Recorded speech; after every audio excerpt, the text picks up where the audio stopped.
Here is another video by Rotors by Scott.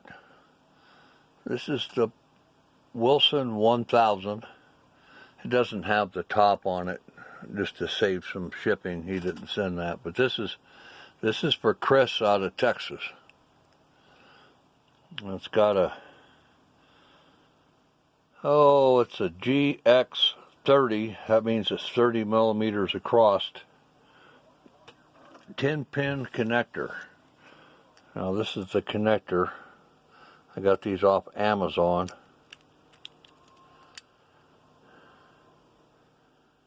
You can see 1, 2, 3, 4, 5, 6, 7, 8, 9, 10. These are not bad to put on. You would think they would suck, but they don't. Start at the bottom or the top and work your way to the other side. Now the connector that's inside here, that sucked because those wires weren't too long. But anyway, it's all working. And here's the controller. I've got all new switches in it. These two switches here, when they're momentarily, they do kind of push hard, but and then the brake is momentarily. This switch, when it's flipped up, it's closed. In other words, it's a double pull, double throw, on, momentarily on switch. It's the way Wilson does these. And I like these really a lot better than them little plastic ones. But I've got a relay inside so that it will never turn without pushing the brake and releasing it. Now, brake on means that the brake is engaged, and then that's off. So here we turn it on. I've got a 12 set of, I don't know, it's two segments of a 12 volt light strip on there. And what I do is I take a square piece of plastic and I put the LEDs on the bottom, and then I just double tape them to the other side, and I take the top of the meter and open it up so the lights shine on there. Now here's the brake. You hear it? See, nothing happens. And you release the brake. It powers up the 110 relay that's inside it, and I gotta move my fingers around. Okay, it's all the way over there.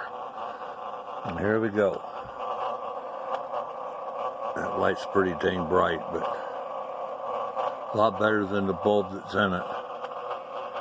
And we are turning. This thing isn't very fast, but it's a monster. Now I'll release the brake and see it stops turning. You want that because the switch that was in here before was not momentary, and I came up and to test it, I hit the turn button and it locked up my brake and my other rotator. So I talked it over with Chris. Best thing to do is make it so it will never turn unless the brake is released, about like a high gain.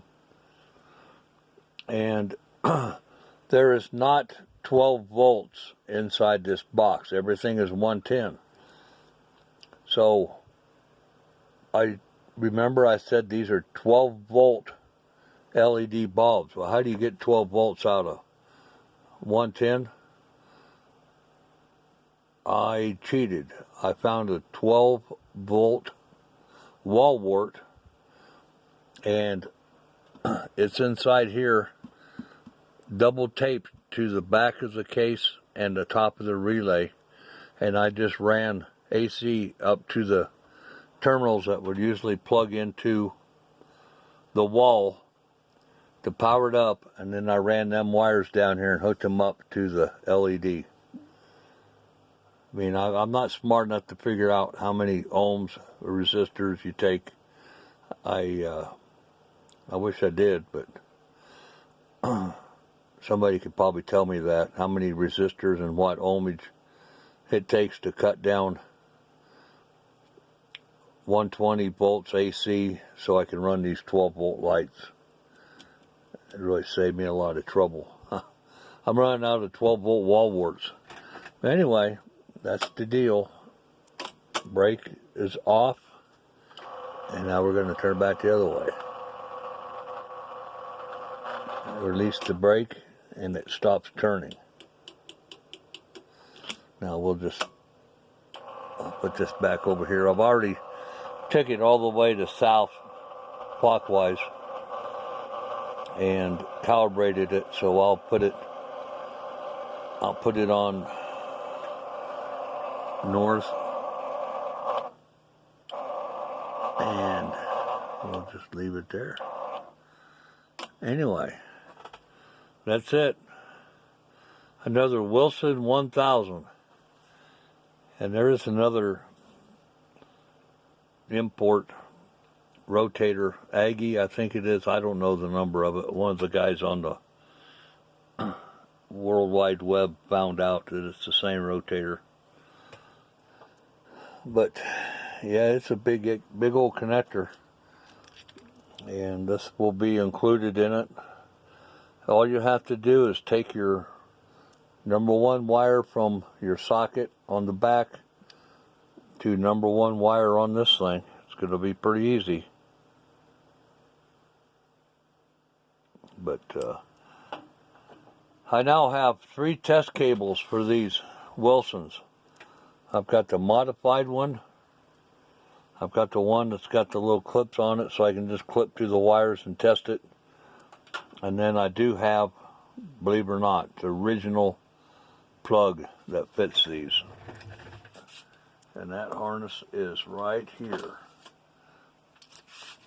And I've tested the controller. I just used my rotator. And you can see that's got 2 big pins in the middle. Come on, there you go. And they're number 2. 9 and 10's in the middle. This one here is actually harder to solder than the other one. I can't even hold it steady. Come on, this thing don't focus worth a shit.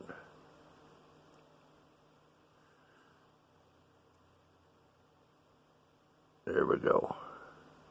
Anyway, the new connector will be supplied, and you should be good to go, Mr. Chris. Now I'll call you up and talk to you about your other one. Anyway, this one is done. He's got one more that's kind of a basket case, but that's another video. I sure like that light. Boy, it sure looks bright in the camera, but you can see everything. I've got a couple of shadows up here, but I can't hug that whole thing out just the way it is. That's better than the way it was. Anyway, if you like what you see, give me a call.